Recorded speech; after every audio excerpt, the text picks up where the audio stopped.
नमस्कार. अनुभूती टॅरेटच्या या यूट्यूब चॅनलवर तुम्हा सगळ्यांचं स्वागत आहे. कसे आहात तुम्ही? मला आशा आहे की तुम्ही सगळे मस्त मजेत आणि आनंदी असाल. आज आपण इथे जे कलेक्टिव्ह रीडिंग करणार आहोत त्यातून जाणून घेणार आहोत की येत्या 2-3 दिवसात तुमची ऊर्जा कशी असेल.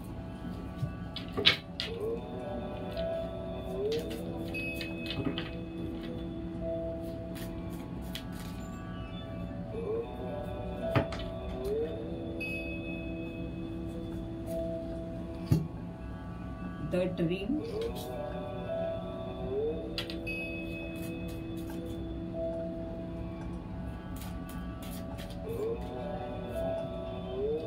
Healing,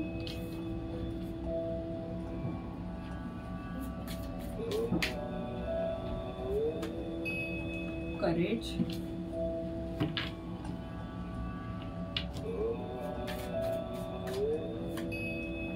Aloneness. Bottom of the डेकचं कार्ड आहे Thunderbolt.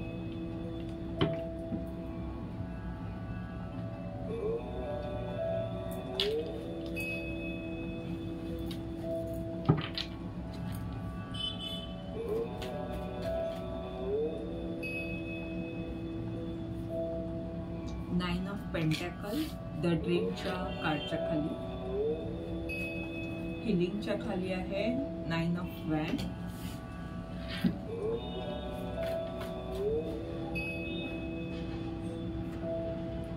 The Magician,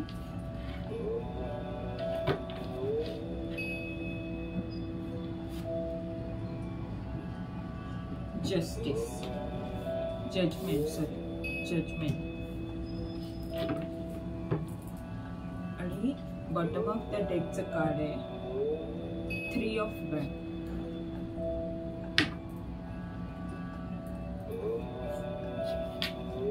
he G cards आली आहेत त्यातनं बॉटम ऑफ द डेकचं कार्ड थंडरबोल्टचं आहे आणि 3 ऑफ वॅन्डचं. आणि त्याच्या खालची जी कार्ड्स आहेत ती आहेत कम्प्लिशन आणि सेलिब्रेशन. आणि इथे 4 ऑफ सॉर्ड आणि 8 ऑफ वॅन्ड. तर ही कार्ड्स काय सांगतायत की तुम्ही आता तुम्ही अशा ऊर्जेमध्ये आहात किंवा होतात आता काही दिवसांपूर्वी की सगळं काही व्यवस्थित आहे, सगळं पूर्ण होत आहे कम्प्लिशनच्या ऊर्जेमध्ये. म्हणजे तुमची अनेक कामं होत आहेत. तुम्हाला आता जे प्रश्न आधी पडले होते त्याची उत्तरं मिळाली आहेत आणि एक आनंदी वातावरण आहे. सगळं काही व्यवस्थित चाललेलं आहे. अशा ऊर्जेत असतानाही हे थंडरबोल्टचं कार्ड आलंय. याचा अर्थ आता नकारात्मक ऊर्जेचा काही अजून नाही, तर आता तुम्हाला पुढे साहस दाखवायचं आहे. जर आता तुम्ही एका चांगल्या ऊर्जेमध्ये आलेले आहात तर त्यानंतरचं जर हे टॉवरचं कार्ड म्हणजे नुसतंच त्या आनंदात न राहता ह्याच्या पुढे तुम्ही काय करायला हवं आहे त्याकरिता तुम्ही आता येत्या 2-3 दिवसात साहस करा. तुमचं जे काही स्वप्न आहे ह्या स्वप्नात ही मुलगी म्हणजे तुम्ही आधी जर खूप असं स्वतःला एवढं महत्त्व देत नव्हतात किंवा तुमच्या कामाला तेवढं महत्त्व देत नव्हतात, तुमचं जे ध्येय आहे त्याकरिता त्या कामाला महत्त्व देणं तितकंच महत्त्वाचं आहे. हे असे विचार तुमच्या मनात आता येतील. तुमचा उपचार होईल आणि तुम्ही दुसऱ्यांचा उपचार कराल. तुमचं जे ध्येय आहे, जे स्वप्न आहे ते पूर्ण करण्याकरिता ज्या ज्या गोष्टी आवश्यक आहेत ते बदल तुम्ही तुमच्यात कराल. मग तुम्ही जर हिलिंग स्वतःला रेकी हिलिंग किंवा अशा प्रकारचं कोणत्याही प्रकारचं हिलिंग तुम्ही शिकला असाल तर त्या हिलिंग करिता वेळ द्याल. जर तुम्ही आधी वेळ देत नव्हता तर तो येत्या 2-3 दिवसात त्या पद्धतीने तुम्ही स्वतःला वेळ द्या.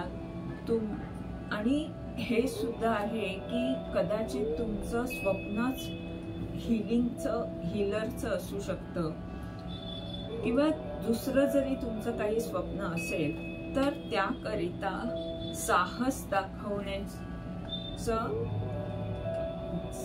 दाखवणं महत्वाचं आहे. कठीण परिस्थितीतून सुद्धा हे फूल, ह्या खडकातून फूल उमललंय. त्याप्रमाणे परिस्थिती आतापर्यंत जरी कठीण होती आणि त्यानंतर हे सुखाचे दिवस आलेले आहेत हे तुम्हाला माहीत असलं तरी ज्या संघर्षातून तुम्ही इथपर्यंत आलात तो संघर्ष पुन्हा पुन्हा आठवण्यात काहीच निष्पन्न होणार नाही. म्हणजे तुम्ही मग तिथेच राहाल.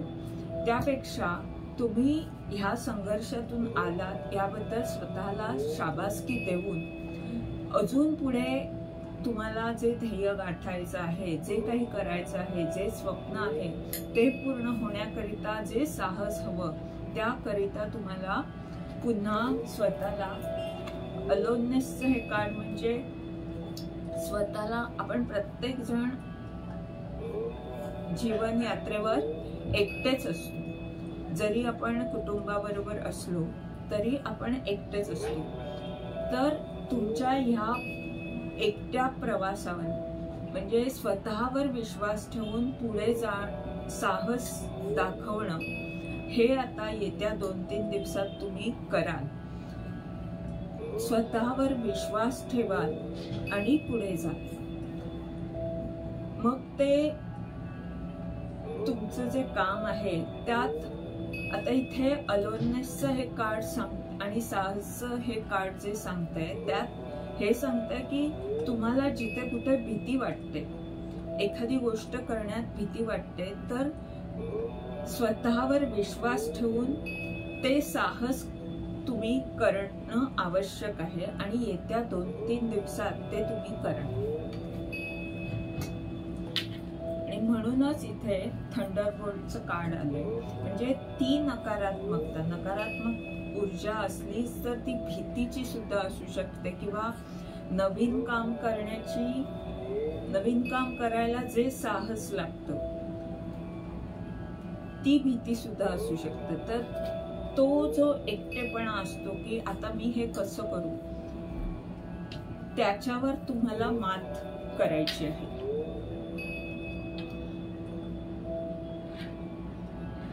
नाईन ऑफ पेंटॅकल्सचं हे कार्ड आणि वरचं जे ड्रीमचं कार्ड म्हणजे तुम्ही आधी जे होता त्यापेक्षा समृद्ध येत्या 2-3 दिवसात व्हाल.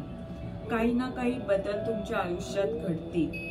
आणि हे जे 3 ऑफ वँड्सचं कार्ड आलंय आणि 8 ऑफ पेंटॅकल्सचं आणि त्याच्या खाली प्रार्थनेचं कार्ड, तर तुमच्याकडे जे आशीर्वाद ब्रह्मांडाकडून येत आहेत, तुम्हाला जी वेगवेगळी माहिती मिळत आहे किंवा तुमच्यात जे चांगले बदल होत आहेत, त्यामुळे तुम्ही आता 3 ऑफ वँडच्या ऊर्जेमध्ये आलेले आहात, येत आहात.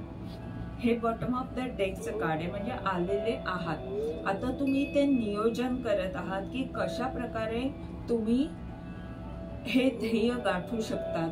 ती दूरदृष्टी ठेवून तुम्ही काही ना काही तुमच्यात बदल करत आहात, अशी ह्या कार्डची ऊर्जा आहे. येत्या 2-3 दिवसात तुमच्या या नियोजनामुळे तुमचे जे विचार दूरदृष्टीने चाललेले आहेत, त्या विचारांमुळे तुम्ही येत्या 2-3 दिवसात 9 ऑफ पेंटॅकल्सच्या ह्या ऊर्जेमध्ये याल. ही व्यक्ती निसर्गाशी बोलत आहे, म्हणजे तुमची अंतर्ज्ञान शक्ती चांगली होऊ शकते जर त्या प्रकारचं तुमचं काम असेल. ते काम नसेल तर तुमच्याकडे भरपूर पैसा येऊ शकतो, किंवा ही समृद्धी तुमची ज्ञानाची होऊ शकते. तुम्ही जे ज्ञान घेत आहात त्यात म्हणजे त्यात तुम्हाला अजून चांगलं समजेल किंवा समृद्धी येत आहे.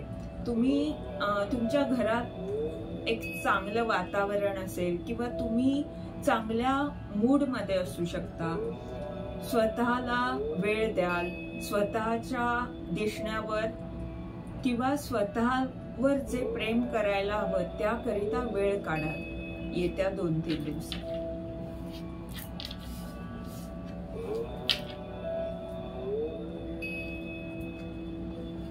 हिलिंगच्या कार्ड खाली हे 9 ऑफ वँडचं कार्ड आहे. म्हणजे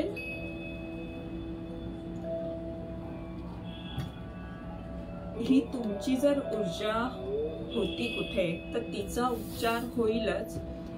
पण जर अशा व्यक्ती तुमच्या आयुष्यात असतील तर ज्या थकल्या आहेत त्यांच्या जीवनात किंवा त्यांनी जी मेहनत घेतली आहे, त्यांनी ज्या व्यक्ती थकलेल्या आहेत त्यांना तुम्ही उपचार कराल त्यांचा. किंवा जर ही तुमची ऊर्जा आपण धरली तर ह्या तुमच्या अशा ऊर्जेचा उपचार होणार आहे. आता तुम्ही असे त्रस्त राहणार नाही की आता मी एवढं केलंय तर मला कधी मिळणार आहे सगळं, ह्यात मला यश कधी मिळणार आहे, ह्याबाबत विचार न करता तुम्ही पुढच्या दृष्टीने विचार कराल. आणि हेच हे कार्ड सांगत आहे की तुम्ही दूरदृष्टीने विचार कराल.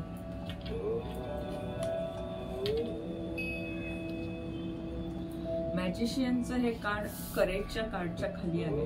तर जेव्हा तुम्ही साहस कराल त्यावेळी तुम्हाला तुमची शक्ती कळून येईल की तुम्ही किती महत्वपूर्ण आहात, तुमच्याकडे काय काय आहे आणि तुम्ही काय करू शकता. हे या अनेक वेळा आपल्याकडे गोष्टी असतात, वस्तू असतात, ज्ञान असतं, पण ते साहस आपण करत नसतो. इथे येत्या 2-3 दिवसात तुम्ही स्वतःचं ग्राउंडिंग कराल. इकडे सुद्धा हे ग्राउंडिंगची ऊर्जा आहे. ग्राउंडिंग करणं म्हणजे काय की आपल्या धरणी मातेशी प्रार्थनेद्वारा एकरूप होणं, तिचे आभार मानणं, ज्यामुळे आपली जी मुळं आहेत ती घट्ट होतात. त्या प्रकारची काहीतरी प्रार्थना तुम्ही कराल किंवा निसर्गाचा आशीर्वाद, ब्रह्मांडाचा आशीर्वाद तुम्हाला प्राप्त होईल आणि त्या शक्तीचा उपयोग करून तुम्ही तुमच्या आयुष्यात खूप काही कराल, काहीतरी साहस कराल. तुम्ही जर ऑफिसमध्ये जरी जात असलात आणि हिलिंग वगैरे अशा प्रकारचं कोणतंही काम तुमचं नसलं तरी सुद्धा तुम्ही जर देवळात गेलात किंवा रोज सूर्यनमस्कार घातले किंवा जे काही तुम्ही रोज करता देवाधर्माचं, त्याद्वारे सुद्धा तुमचं ग्राउंडिंग होतच असतं. यामुळे आपल्या आतली जी शक्ती आहे तिच्याबद्दल आपल्याला जाणीव होते. नाहीतर अनेक वेळा ती शक्ती आपल्या आत असून सुद्धा आपण घाबरलेले असतो किंवा मी हे कसं करणार ह्याबद्दल शंका घेत असतो. तर ती शंका न घेता तुम्ही साहसी व्हाल या 2-3 दिवसात आणि काहीतरी वेगळं कराल, तुमच्या शक्तीचा उपयोग कराल.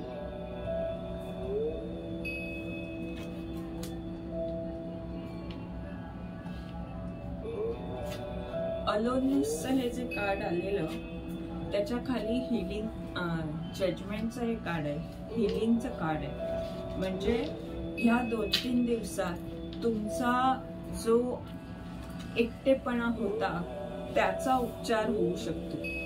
आपण गर्दीत असून सुद्धा कधी कधी आपल्याला वाटतं की आपल्याला कोणीच मदत करत नाहीये, कोणाचं सहकार्य आपल्याला मिळत नाहीये आणि म्हणून जो एकटेपणा आलेला असतो तसा एकटेपणा असू शकतो. किंवा काही वाईट गोष्टी आपल्या आयुष्यात घडलेल्या असतात, त्यांनी आपण दुःखी कष्टी असतो म्हणून सुद्धा आपल्याला एकटेपणा आलेला असतो. तर त्या अशा कुठच्याही प्रकारचा जो तुमचा एकटेपणा आहे त्याचा उपचार या 2-3 दिवसात चांगल्या प्रकारे होईल। आणि जेव्हा असा उपचार आपला होत असतो तेव्हा असं होऊ शकतं की तुम्ही हळूहळू तुमचं कार्य करत आहात। तुम्हाला स्वतःसाठी वेळ देण्याकरिता तुमच्या कामात तेवढा स्पीड येत नाही किंवा तेवढ्या वेगाने तुम्ही ती कामं जी करू शकता खरी, पण तुमचा उपचार चालू असल्यामुळे तुम्हाला ती कामं करण्यासाठी वेळ लागू शकतो, असं होऊ शकतं। पण तुम्हाला स्वतःसाठी वेळ देणं, स्वतःला हवा तर आराम करणं किंवा निसर्गाशी जोडणं, या ध्यान करणं, ह्यासाठी जो काही वेळ लागतो तो महत्वाचा आहे। अनेक वेळा आपण जे काम पैशाच्या स्वरूपात करतो, म्हणजे ऑफिसला जाणं आणि पगार घेणं, ह्याला जेवढं महत्व आहे तेवढं महत्व आपण स्वतःसाठी वेळ देणं ह्याला देत नसतो। पण स्वतःसाठी वेळ देणं हे सगळ्यात जास्त महत्वाचं आहे, हे तुम्हाला लक्षात येईल। आणि त्याकरिता त्याच्या बदल्यात आपल्याला पैशाच्या रूपाने जरी काही मिळत नसलं तरी जी शांती, मनाचं स्थैर्य जे मिळतं ते आपल्याला पैशात कुठेही मिळणार नाही। त्यामुळे हा जो वेळ आपण स्वतःसाठी देतो तो अत्यंत महत्वाचा आहे। धीमी गती आली तरी ती सुद्धा तेवढीच महत्वाची आहे। साहस तुम्ही या 2-3 दिवसात कराल। थोडा वेळ स्वतःला आराम करायला द्या, कारण हिलिंगचं कार्ड आलंय, ते कार्ड सांगतंय की तुम्हाला आराम करणं सुद्धा तेवढंच महत्वाचं आहे। तुमचं काम जरी महत्वाचं असलं, साहस करणं महत्वाचं असलं तरी स्वतःसाठी वेळ देणं महत्वाचं आहे। याद्वारे तुम्हाला जर मार्गदर्शन मिळालं असेल तर लाईक कॉमेंट जरूर करा, चॅनलला सबस्क्राईब करा, जेणेकरून येणाऱ्या व्हिडिओजद्वारे तुम्हाला असंच मार्गदर्शन मिळत राहील। धन्यवाद।